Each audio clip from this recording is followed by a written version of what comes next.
절에서 사는 그 승려들이 하루를 어떻게 보내나 이런 책을 이렇게 써낸 게 있어요. 그래서 제가 그 책을 보다가 이렇게 눈길이 가는 대목이 있어서 주의 깊게 한번 읽어본 적이 있어요.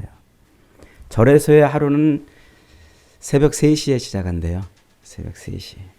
새벽 3시가 되면 이제 그 담당 승려가 예불을 준비하러 나온대요.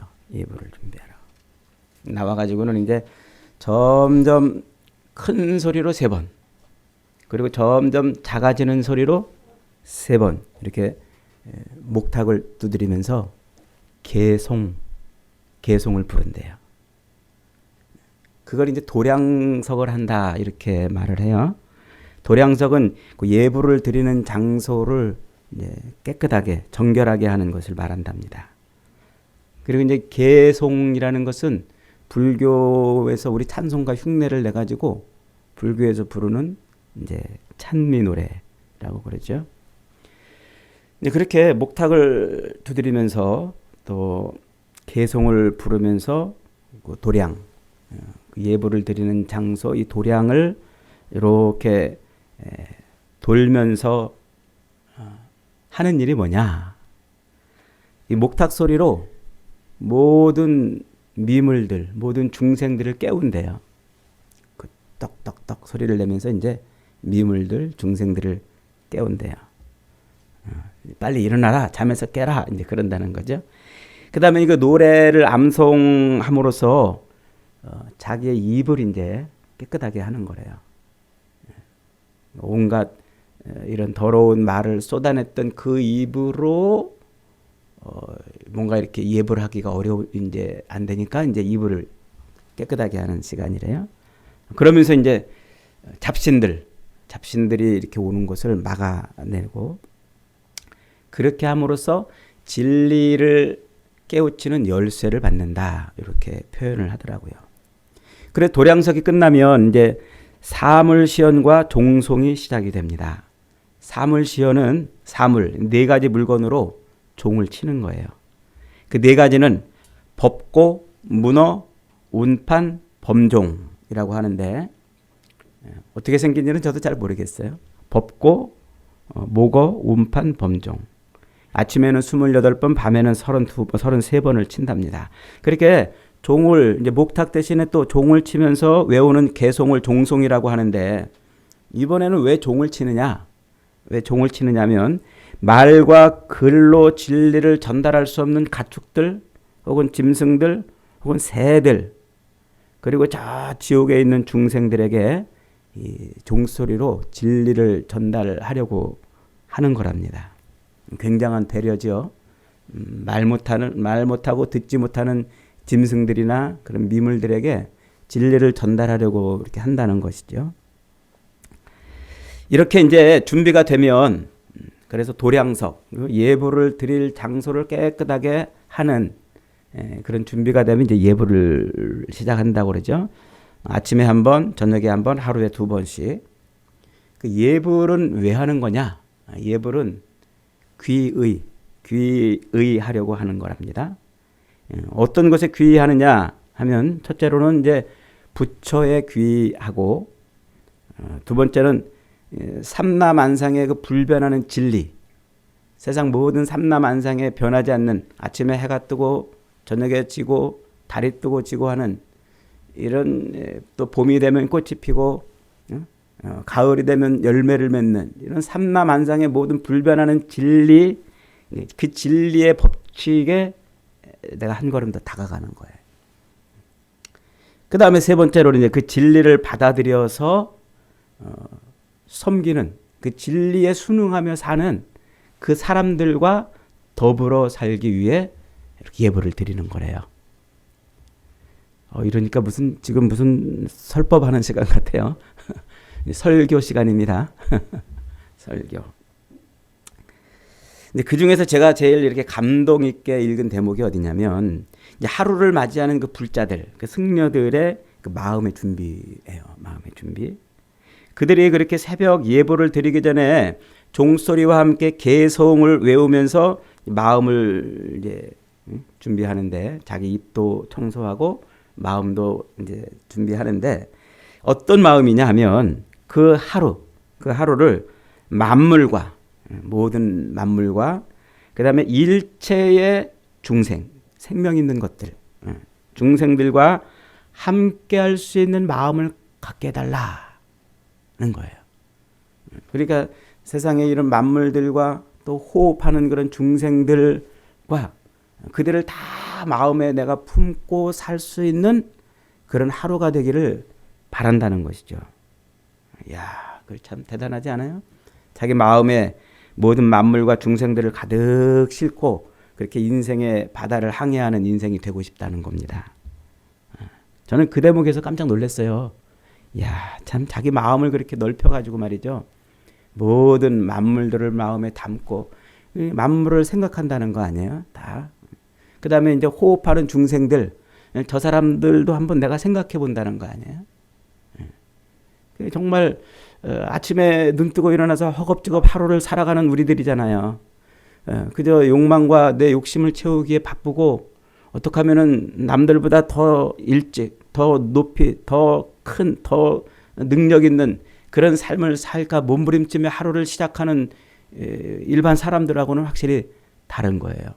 그들을 이해하고 그들을 마음에 품고 한번 돌아보고 생각하고 그들을 다 내 마음에 담아서 하루를 살아가겠다. 야, 참 멋있는 것 같아요. 불자들도, 승려들도. 그렇게 이제 절간에서의 그 하루는 이제 그렇게 중생들과 더불어 동행할 수 있는 마음을 가지면서 하루를 시작하는 거예요. 그래서 불교에서 이 하루를 삼라만상과 또 수많은 중생들과 함께 하는 것으로 시작하는 것은 참 한편으로는 우리가 좀 배워볼 그런 필요도 있다 이런 생각이 듭니다. 매일 새벽에 일어나서 말이죠. 자연의 이치를 새롭게 깨우치고 마음의 준비를 해서 그 만물들과 동행함으로 하루를 시작한다는 것은 어찌 보면은 우리가 정말 이 땅에서 피조물로서 또 수많은 만물들과 얽히고 설켜 사는 인생으로서 마땅한 것이 아닌가 이런 생각도 해봅니다. 이게 불교의 핵심이에요. 불교. 그래서 그 삼라만상의 이치를 깨닫고 만물과 뭐 하는 것? 동행하는 것. 곧 깨달음을 이제 얻는 거죠. 깨달음을. 그 깨달음을 얻는 자를 부처 이렇게 이제 말을 합니다. 그렇게 만물과 하루를 시작하는 그 승려들의 일상을 이제 쭉 읽어보면서 한편으로는 야, 참 멋있다. 이런 생각도 들지만 한편으로는 참 안타깝게 짝이 없다. 이런 생각이 들었어요. 삼라만상의 이치를 깨닫고 만물과 중생들과 동행하고자 하는 것은 한편으로는 참 기특하고 갸륵한 마음이지만 그러나 그것이 얼마나 자기를 기만하는 것인지, 자기를 기만하는 것인지. 왜냐하면요, 삼라만상의 이치를 깨닫는 것 자체도 불가능하거니와, 그렇죠? 여러분 우리가 삼라만상의 이치를 어떻게 다 깨닫습니까?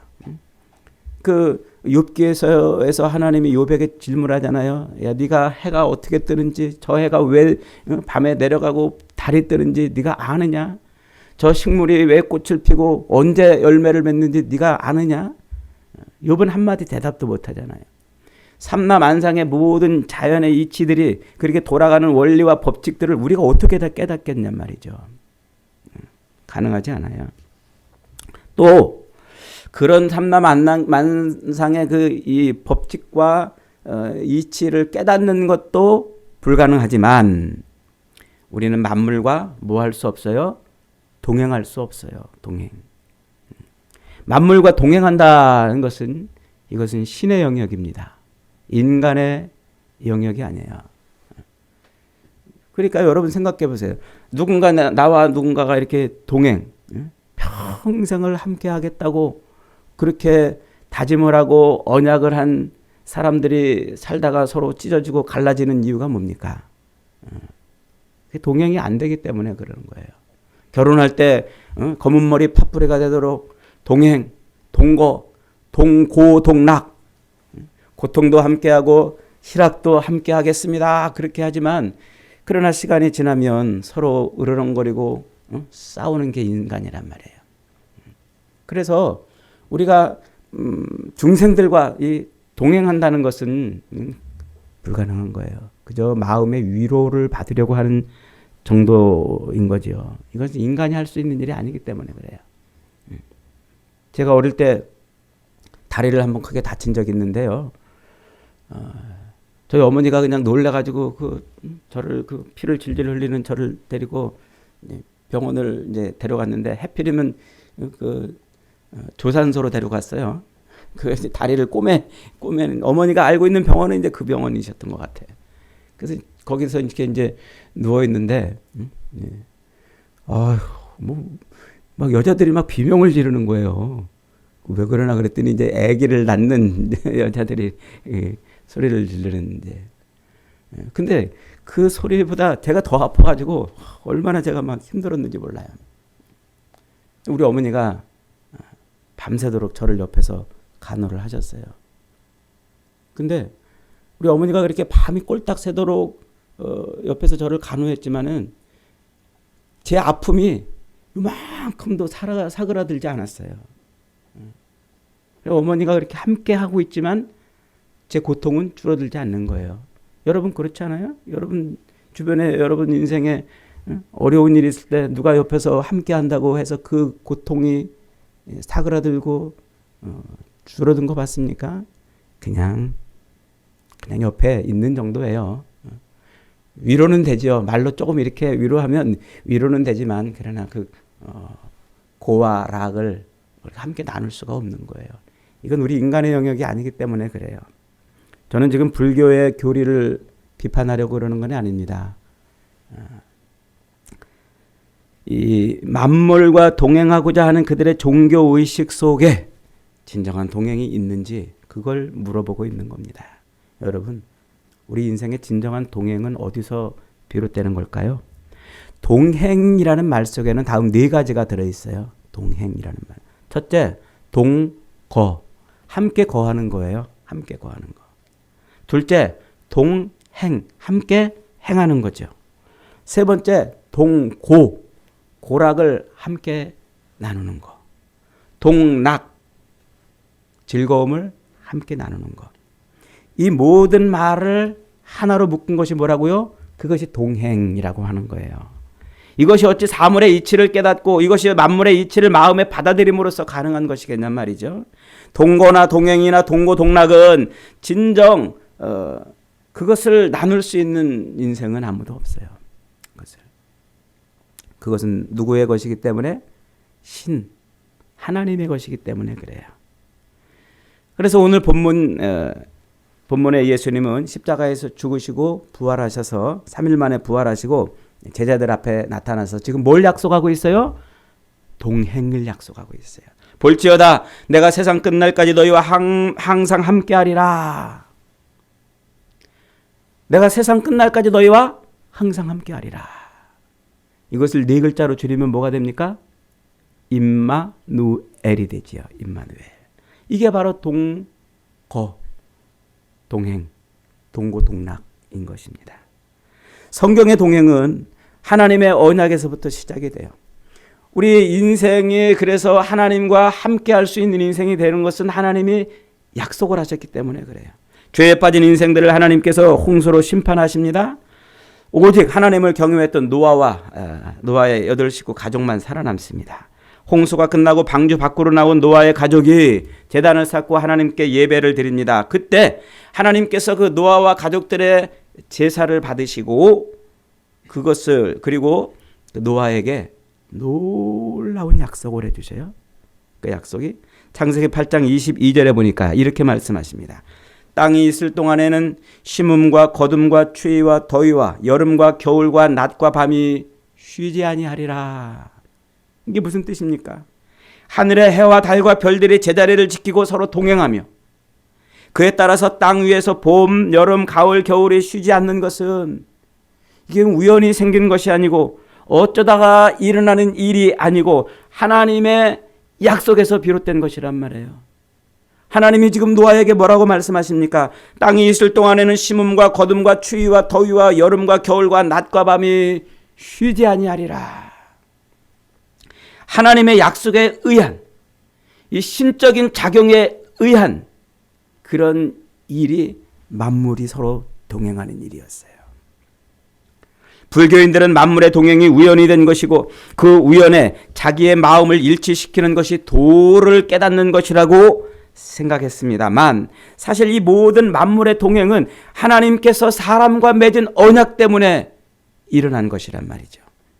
해와 달과 별이 서로 동행하는 것, 또 봄이 돼서 꽃이 피고 가을에 돼서 열매를 맺는 이 만물의 모든 이 동행들, 이것은 어쩌다 생긴 게 아니고 우연히 일어나는 일들이 아니고 하나님께서 우리 인간들을 구원하시겠다고 하신 그 언약으로부터 비롯됐다는 것입니다. 산과 바다와 그 안의 모든 만물들, 모든 생물들, 모든 중생들이 다 그렇게 서로 얽히고 설켜서 동행하며 동거하며 동고동락하는 것은 하나님께서 우리 사람과 맺은 언약 때문에 가능한 겁니다. 노아와 맺은 그 언약은 사실 태초에 하나님이 아담과 맺었던 그 언약을 기반으로 하고 있는 것이죠. 창세기 1장 27절부터 30절 이하에 보면은 하나님이 자기 형상곡 하나님의 형상대로 사람을 창조하시되 남자와 여자를 창조하시고 하나님이 그들에게 복을 주시며 그들에게 이르되 생육하고 번성하여 땅에 충만하라, 땅을 정복하라, 바다의 고기와 공중의 새와 땅에 움직이는 모든 생물을 다스리라. 그들과 함께 얽히고 설켜 살면서 모든 만물의 삶을 그렇게 살아내면서 그러면서 세상을 뭐하라? 그렇게 통치하라.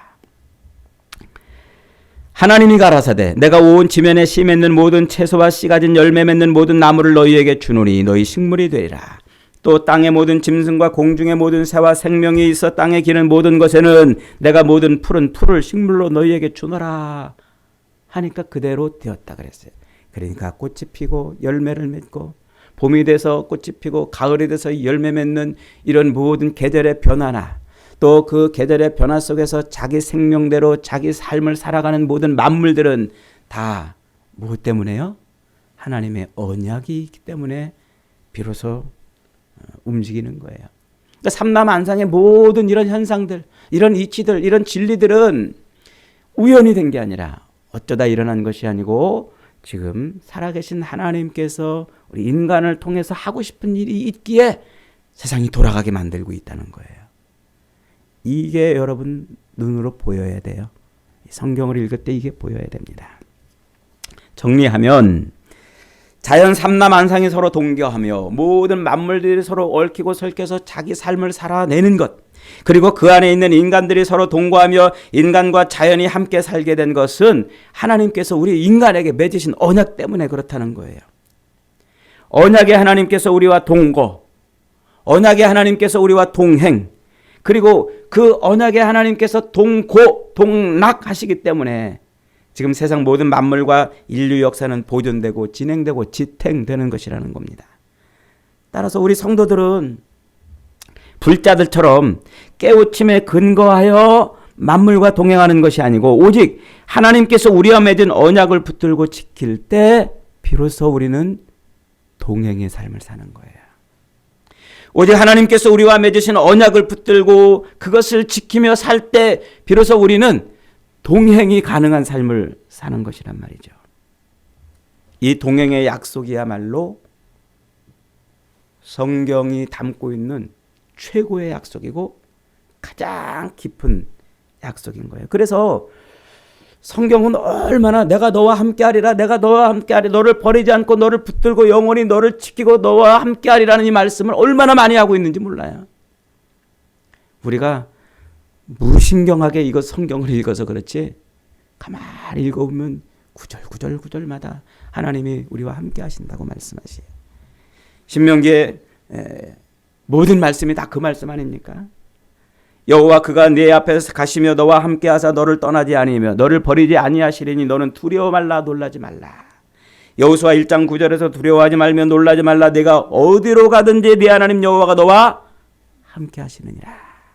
이사야 41장 8절에서도 그러나 나의 종 너 이스라엘아 내가 택한 야곱아 나의 벗 아브라함의 자손아 두려워 말라.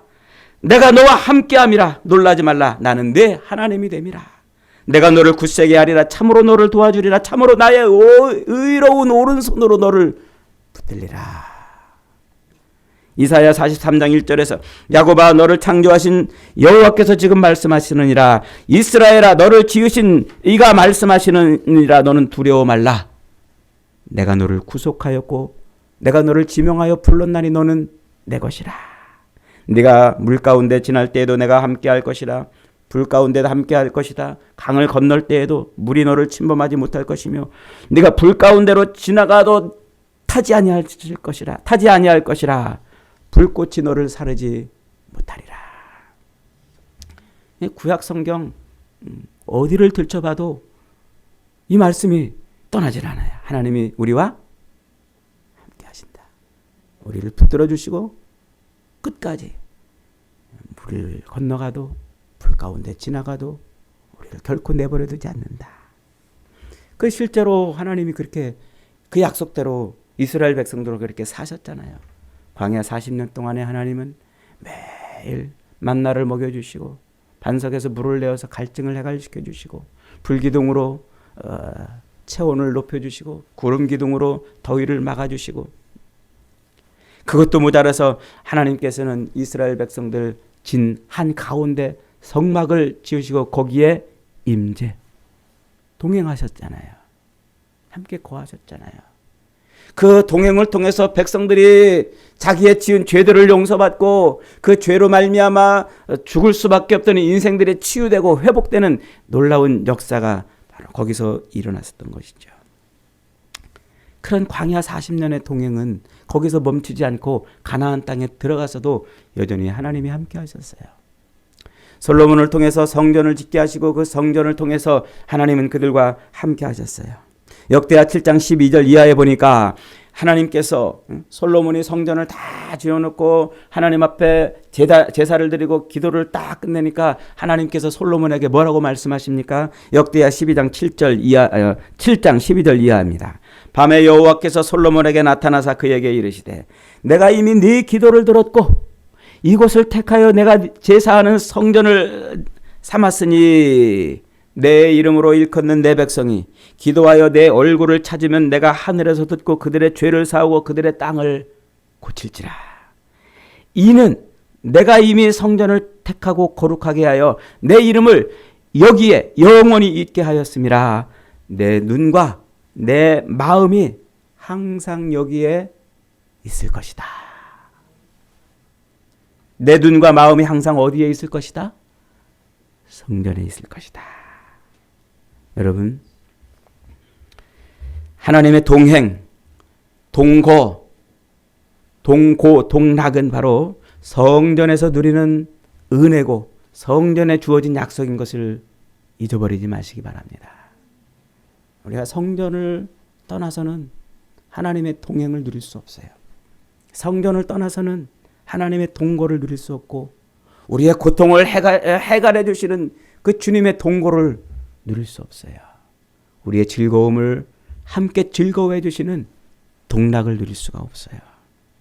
그래서 이 성전에서 하나님은 그런 은혜와 복을 베풀어 주시기 위해서 친히 우리를 성전으로 만들기 위해서 예수님이 이 땅에 오시는 거예요. 예배당 건물을 만들기 위해서가 아니라 저와 여러분을 하나님의 임재, 동행의 진짜 성전이 되게 하시기 위해서 예수님이 이 땅에 오시는 거예요. 여러분, 예수님이 오실 때 그 장면을 마태복음 1장 18절 이하에서 우리가 이미 많이 들었잖아요. 성탄절 때마다 듣던 거 아닙니까? 아들을 낳으리니 이름을 예수라 하라. 아들을 낳으리니 이름을 예수라 하라. 이는 그가 자기 백성을 그들의 죄에서 구원할 자이심이라 하니라. 그러면서 23절에 뭐라고요? 보라, 처녀가 잉태하여 아들을 낳을 것이요 그의 이름을 임마누엘이라 하리라. 임마누엘이 뭐라고요? 하나님이 영원히 우리와 함께 하시는 것. 그래서 하나님은 우리의 인생 가운데 영원히 함께 하기 위해서, 함께 하고 싶으셔서 친히 육신을 입고 이 땅에 내려오신 거예요. 그리고 친히 십자가의 고통에서 죽으시고 그리고 부활하사 우리 모든 인생의 문제들을 해결해 주시는 거예요. 그 예수님이 그렇게 십자가에 매달려 죽으셨다가 부활하시고 지난주에 부활하셨잖아요. 부활하시고 그리고 오늘 이 말씀을 주는 거예요. 하늘과 땅의 모든 권세를 내게 주셨으니 너희는 가서 모든 족속으로 제자를 삼아 아버지와 아들과 성령의 이름으로 세례를 주고 내가 너희에게 분부한 모든 것을 가르쳐 지키게 하라. 볼지어다 내가 세상 끝날까지 너희와 함께 있으리라. 할렐루야. 죽음을 이기시고 부활하사 하늘의 능력과 땅의 모든 권세를 가지신 예수님이 누구와 동행해 주시겠다는 겁니까? 우리와. 지금 나와 동행해 주시겠다는 거예요. 나의 죄를 용서하기 위해서 예수님이 십자가에 죽으셨음을 여러분 믿으십니까? 십자가에 달려 죽으신 그분이 나의 구주요 나의 그리스도인 것을 여러분은 확신하십니까? 그 믿음의 고백을 인해서 주님이 우리를 성전 삼고 우리 안에 들어오는 줄 믿으시기 바랍니다. 그 고백을 할 때 주님은 우리의 삶에 들어오셔요. 그래서 그 고백을 하는 사람을 성전 삼아서 우리 인생에 뭐 해주세요? 동행, 동거, 동고, 동락. 이게 주님이 우리와 함께 하시는 것입니다. 여러분 예수를 믿는다고 하면서도 왜 날마다 주님의 그 동거와 동행과 동고 동락을 누리지 못하는 것입니까? 예수를 믿는다고 말하면서도 왜 그 부활의 주님의 능력을 따라 살지 못하고 왜 우리의 삶에서 슬픔과 염려와 근심과 두려움과 불안 때문에 늘 힘들어하고 사느냐 말입니다. 어쩌면 우리는 지금 입술로는 예수를 믿는다고 말하는데 살아계신 주님이 내 안에 들어와 계시지 않는 삶을 살고 있는 것은 아닙니까? 주님은 십자가에 매달려 죽으신 자기를 온전한 주요 그리스도로 믿는 자에게 함께 하십니다. 함께 하시고 그의 인생에 동행해 주십니다. 하늘과 땅의 모든 권세를 내게 주셨으니 그러므로 너희는 가서 모든 족속으로 제자를 삼아 아버지와 아들과 성령의 이름으로 세례를 주고 내가 너희에게 분부한 모든 것을 가르쳐 지키게 하라. 볼지어다 내가 세상 끝날까지 너희와 항상 함께 있으리라. 여러분 더럽고 악한 우리 죄인들이요 이 주님의 아름다운 동행, 주님의 동거, 주님이 우리의 슬픔을 함께 나누는 동고, 우리의 기쁨을 함께 나누어 가주시는 동락을 온전히 누리기 위해서는요 우리가 참 성전이 돼야 돼요. 진짜 성전이 돼야 돼요. 모양만 그리스도인이 아니고 예배당 마당만 밟고 왔다 갔다 하는 사람이 아니고 저 이방인들이 자기 신 앞에 나가서 비나이다 비나이다 이 땅에 있는 자기의 삶을 위해서 그렇게 왔다 갔다 하는 그런 신앙이 아니고 진짜 살아계신 주님이 내 속에 들어와야 돼요. 살아계신 주님. 살아계신 주님이 내 삶 속에 들어오는 것은요 하나님의 말씀밖에 없어요. 여러분 말씀밖에. 그래서 이 말씀이 우리에게 이렇게 중요한 거예요. 이 말씀을 바르게 배우고 이 말씀을 통해서 하나님의 영이 내 속에 들어오는 은혜는 어디서 체험합니까? 이게 바로 교회 생활을 통해서 가능한 거예요. 교회를. 안 그러면 교회를 세워놓을 이유가 없어요. 세상에 이렇게 많은 교회들이 세워질 이유가 없단 말이죠. 하나님은 우리 인생의 동행, 동거, 동고 동락 해주고 싶으셔서 산마다 들마다 골목마다 교회를 세워놓으시고 그 교회를 통해서 하나님의 바른 말씀, 살아계신 말씀, 진리의 말씀이 선포되게 하시는 거예요. 그래서 목회자들이 정말 중요해요, 여러분. 정말 중요해요. 우리 교회가 지금 올해가 이제 15주년째 됐는데 참 속상해요. 저도 마음 한편으로 빨리 부흥이 안 돼가지고 막 학교에서 친구들이나 교수님들이 제가 개척한다고 그러니까 임 목사 너는 아주 크게 금방 크게 부흥될 거야 막 그래서 저도 그런 줄 알았어요. 그랬더니 막 빨리 부흥이 안 돼가지고 막 주여 제가 죄가 많아서 그럽니까? 남들처럼 유학을 못 갔다 와서 그럽니까? 주님 제가 코미디언처럼 막 이렇게 웃기고 막 그러지 못해서 그럽니까? 누구처럼 정말 잘생긴 마스크를 못 가져서 그렇습니까? 키가 좀 커가지고 사람들이 그냥 그 목사의 그 외모만 보고도 그냥 홀딱 빠져서 오게 하는 그런 재주가 없어서 그럽니까?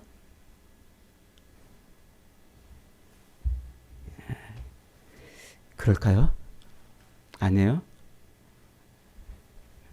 아닌 것 같은데.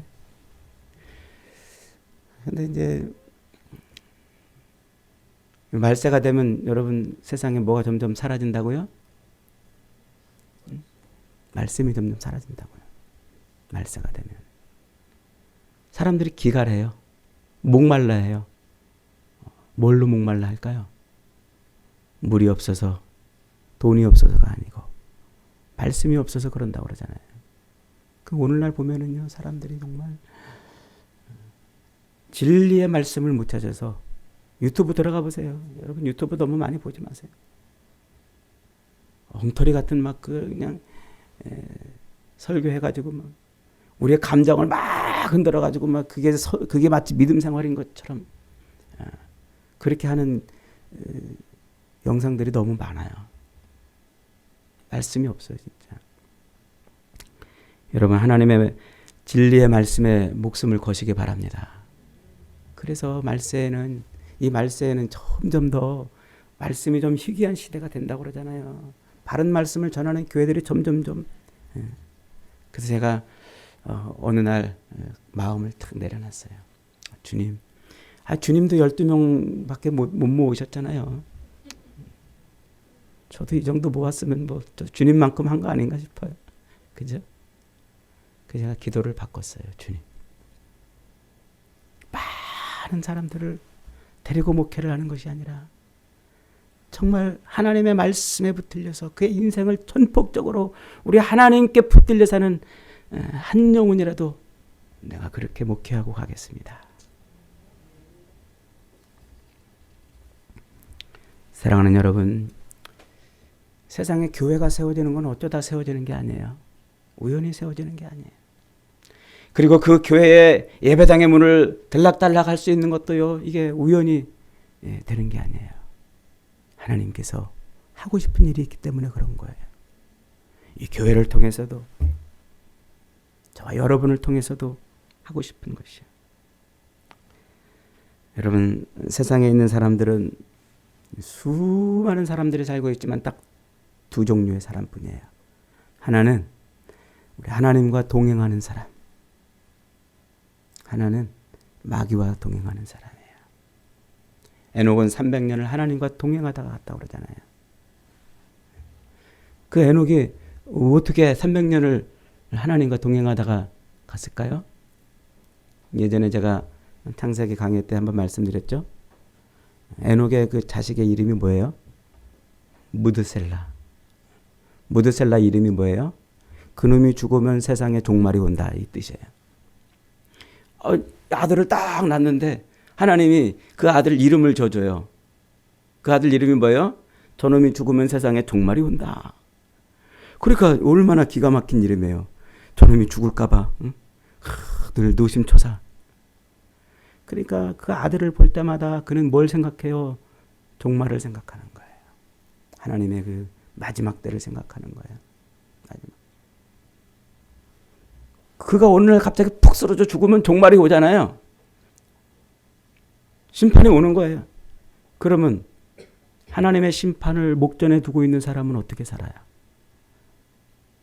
세상에 나가서 이제 세상에 종말이 오니까 멋대로 한번 살아보자. 그럴 사람이 있을까요? 안 그래요. 하나님의 심판의 그 두려움 앞에서는 자기를 정결하게 할 수밖에 없고 거룩한 삶을 살 수밖에 없는 거예요. 그러니 눈 뜨고 일어나면 자식을 쳐다보고서 저 자식이 쓰러지면 종말이 온다, 하나님의 심판이 온다는 그 생각 때문에 에녹은 거룩한 삶을 살 수밖에 없는 거예요. 거룩한 삶을. 그러니 그 에녹의 삶 자체는요, 하나님과 뭐하는 삶? 동행하는 삶이 될 수밖에 없는 거죠. 여러분, 우리는 하나님과 동행하지 않으면 마귀와 동행하는 인생일 수밖에 없습니다. 여러분, 복음이 뭡니까? 복음. 그리스도가 우리의 왕이 되시고 우리의 주가 되셔서 우리와 함께 하신다는 것 아닙니까? 우리가 믿는 예수 그리스도가 우리를 버리지 아니하시고 영원히 함께 하셔서 우리 인생의 임마누엘이 되어 주시겠다는 것입니다. 그 주님과 동행하는 인생이 구원받은 인생이고 그 주님과 동행하는 인생이 그가 바로 성도인 겁니다. 그가 바로 주님의 심판을 바라보며 사는 자인 거예요. 여러분, 삶에 지치고 이 땅에서 인생의 이 육체의 남은 때를 사는 동안 얼마나 괴롭고 힘이 드십니까? 그렇게 괴롭고 힘든 인생을 살았던 초대교회 교인들에게 히브리서 4장 14절로 16절은 이렇게 말합니다. 그러므로 우리에게 큰 대제사장이 계시니 승천하시니 곧 하나님의 아들 예수시라. 우리가 믿는 도리를 굳게 잡을지어다. 우리에게 있는 대제사장은 우리의 연약함을 동정하지 못하실 리가 아니요 모든 일에 우리와 똑같이 시험을 받으신 이로되 죄는 없으시니라. 그러므로 우리는 긍휼하심을 받고 때를 따라 돕는 은혜를 얻기 위하여 은혜의 보좌 앞에 담대히 나갈지어다. 여러분, 교회 생활을 충실히 하셔야 돼요. 예배당 들락거리는 생활이 아니고 하나님을 내 삶의 왕이요 주인으로 섬기는 성전의 삶을 온전히 살아야 된단 말입니다. 예배당에만 들어오면 하나님이 계신 것 같고 예배당을 떠나면 하나님이 안 계신 것 같은 그런 이방인들의 신앙생활이 아니라 내가 어디에 있든지 무엇을 하든지 나와 함께 하시는 하나님을 바라보고 사는 것이에요. 그게 성전의 삶이에요. 그게 임마누엘의 삶이고 그게 동행의 삶입니다. 주님이 함께 한다고 그러잖아요. 함께. 예배당에 와서만 함께가 아니고 내 직장에서도 함께고 화장실에 가서도 함께고 식당에 가서도 함께고 어디를 가든지 주님이 함께 하십니다. 함께. 그게 임마누엘이에요. 여러분, 주님을 놓치지 마세요. 십자가를 내려놓지 마세요. 우리와 함께 해주십니다. 우리를 붙들어 주십니다. 우리를 위로해 주십니다. 우리를 일으켜 주십니다. 우리에게 힘을 주십니다. 우리를 내버려 두지 않겠다고 우리에게 기도를 가르쳐 줬잖아요. 부르짖으라. 부르짖으라. 내가 응답하리라. 내가 도와주리라. 내가 너와 함께하리라. 너를 일으켜 세우리라. 사랑하는 여러분, 믿는 도리를 굳게 잡읍시다. 그리고 은혜의 보좌 앞에 늘 나갑시다.